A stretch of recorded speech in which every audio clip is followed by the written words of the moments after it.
Hey guys, welcome to excelfornoobs.com. What I'm going to do here is just a quick crash course on Microsoft Excel 2013. And basically what I'm going to do is I'm going to go through, I'm going to show you some formulas, going to create a sales forecast and with some assumptions. I'm going to show you how to refer to different cells using formulas, and then some different types of formatting, and also conditional formatting, and go a little bit over charts and graphs, and also formatting your charts. And by the end of this, you should be pretty familiar with Excel and know how to navigate through it. Alright, so the first thing I'm going to do is just cover some simple formulas. Formulas are really what makes Excel, so powerful. It's that you can refer to different cells you're basically, a certain cell can derive its data by referring to other cells, whether it's contextual data, numerical values, or formulas. Okay, so the first thing I'm going to do is go over some formulas, just the basic. Alright, so to enter a formula into Excel, you always have to hit the equal sign first. And that's going to, in the cell, that's going to command that cell to be a formula. But let me go ahead and enter some numbers in here first into the cells. So right here I'm moving it over by hitting the right arrow. I'm not using my mouse. I'm hitting the right arrow on the keyboard. And I'm just hitting some random numbers using the left arrow now. Okay, that's enough numbers. Alright, so the first type of formulas I'm going to go over is addition. So addition, you can just hit the equals, and then you can click on a cell, plus, and then the other cell you're referring to. So right here, this formula is referring to cell E5 and cell F5. And to get the sum of cell E5 and F5, I just hit equals E5 plus F5. Enter, and there's my result. I'll just go ahead and label that too. Okay. You can also do multiple cells. Equals, just as I did before, plus, and I just continue doing this until I have all the cells that I want to add. And there you have the result again. Now another way to do addition is to just basically do equals sum, and then I'm going to close that in parentheses. So I hit equals, I type in the word sum, and then parentheses. Inside the parentheses, I select all of these cells, and then I close the parentheses. And now I have the sum of all the cells that I want to add. Alright, and then another way to add cells is to use the auto sum feature. And you can go here in the formulas tab. This up here is called the ribbon, and these are where most of your commands are. You have different tabs. But here in the formula tab, you can see a command called auto sum. I just hit auto sum. Actually, I don't even need to hit the I don't even need to enter the equal symbol.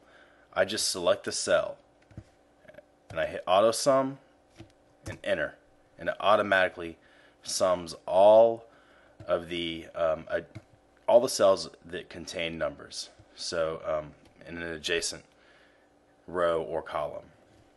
And that would be the same thing if I were to enter auto sum here. Excel can detect that there's numbers in the rows above it adjacent to each other, so I would just hit auto sum, and there I have the sum. Alright, if you want to do subtraction in Excel, it's pretty simple. Just remember you have to hit the equal sign first, and then we're going to have this cell minus this cell. Alright, if you want to keep doing it, equals, then minus, just continue, and there you have your result. You've subtracted all of those cells from each other. And it's going to do this in order, obviously, 5 minus 7 minus 2 minus 4, and there's your result. Okay. Now we're going to go over multiplication. And the way to do multiplication is equals, just as we always do, and say that cell, referring to cell C5, using the asterisk or the star symbol, and then we hit the other cell we want to multiply it by. And that's how you do multiplication. And then, obviously you can do as many as you want, just as we did before. Alright, another way to do multiplication is to use the product formula.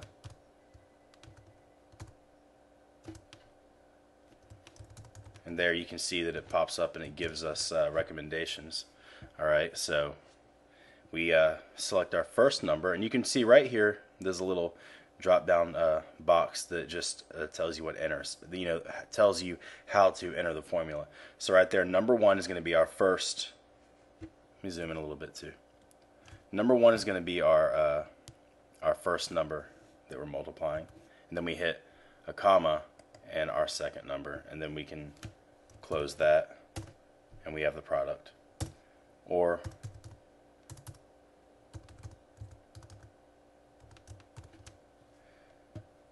we can do multiple.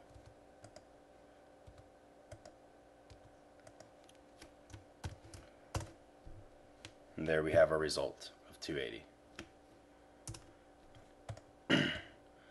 Alright, and then finally we'll go over division. There's some other ones I'm going to cover, but division is simple. We just equals, take a number, anywhere in here. 6, then we just do the / for divide, 2. And then you have your result. And then you can also do the quotient formula.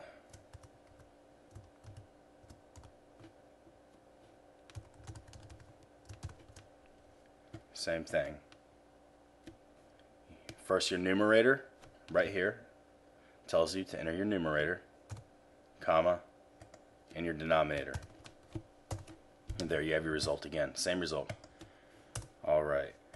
Let's see, another one we have is average. What if we want to get the average of some numbers? So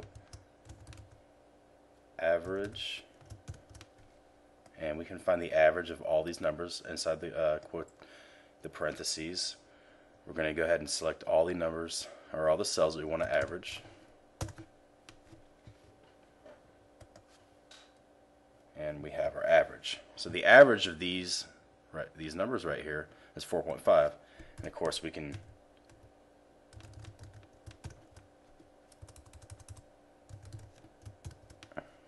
do all the cells if we wanted to. Now it's 5.5 if we averaged all of these cells. And then obviously you can combine formulas.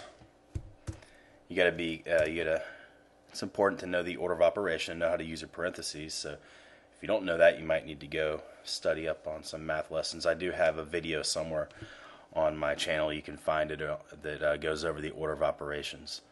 But it's definitely important for you to have a basic understanding of arithmetic here. Alright, so let's just say I wanted to multiply these two cells and add it to the sum of these two cells. Alright,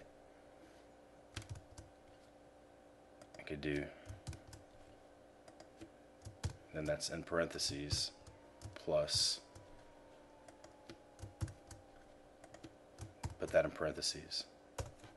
And then I can also combine the different formulas. I can do the same thing by saying equals product. And that's going to be the product of those two plus the sum of these two cells. And I can continue doing this. I could also say minus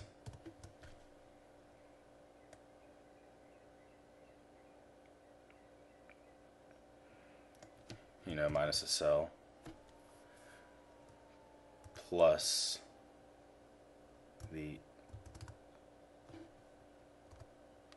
quotient, and then I'd have to I'm just picking random cells, but I'm showing